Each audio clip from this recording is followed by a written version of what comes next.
your argument. But literature review is talking about existing literature. And that's the problem where we might do plagiarism, which is totally banned in academic writing, academic publications. We cannot do plagiarism. Plagiarism, to avoid plagiarism, we summarize, paraphrase, quote. And even if we paraphrase, even if we summarize, we mention the source.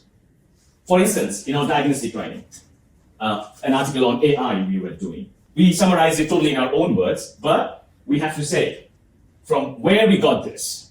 Mention the author's name, the title, where it was published. It was published in the Forbes magazine. So we mention the source. So whenever source mentioning is not only a part of quotation or citation, we must remember. We are summarizing, we have to mention the source. We're paraphrasing, we have to mention the source. It's not my own knowledge. Might be my own words. Even if it's my own words, it's not my knowledge. My knowledge, when I'll provide that, you don't need to cite anything because that's yours. Make sense? So that's the reason. Now, how we do it, as I just actually shared in the beginning of this class, whether we summarize or we paraphrase, we do synthesis. Synthesis as in incorporating different views. Now, in the next classes, we learn the stylistic structure, how we incorporate different views, what kind of sentence structures we form, what kind of linkers we use, subject, verbs, and all the parts of languages in order to perform this synthesis or summarization along with paraphrasing. That's the target in the next 2 classes, including today's. And now when I talk about developing literature review, so let's have a look at these 4 processes of developing. The first is, it's a brainstorming stage. The first brainstorming stage when we're developing literature review is, if you can't see the text, which is small, I agree, you can open your device, the slide is there, you can access it if you want to read. But I don't think you need it now, I can explain everything in detail. So, first, before we start writing, we need to know the problem. What problem I'm addressing?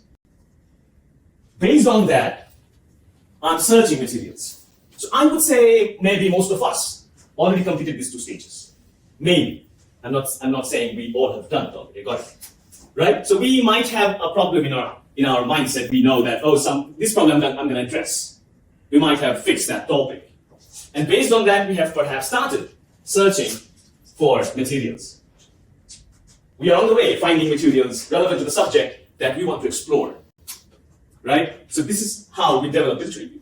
The next, data evaluation. So when you'll be doing the synthesis matrix Excel sheet chart, you're actually evaluating which one is relevant and which one is not. Which one might contribute in your topic and which one will not.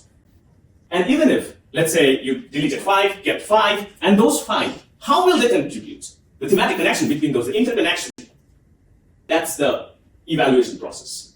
So they are connected in this theme, and that's how those 5, 10, 20, whatever resource materials will contribute in your paper to reach a certain goal or conclusion. Now, you're analyzing and interpreting. Once you're done with those data things, this is the final stage when we discuss the findings and the conclusions of those findings. Actually, in this stage, we do synthesis and inference both. That's the writing stage. Here we are writing. And here we are doing the Excel sheet chart, not writing the essay. And these 2 are brainstorming.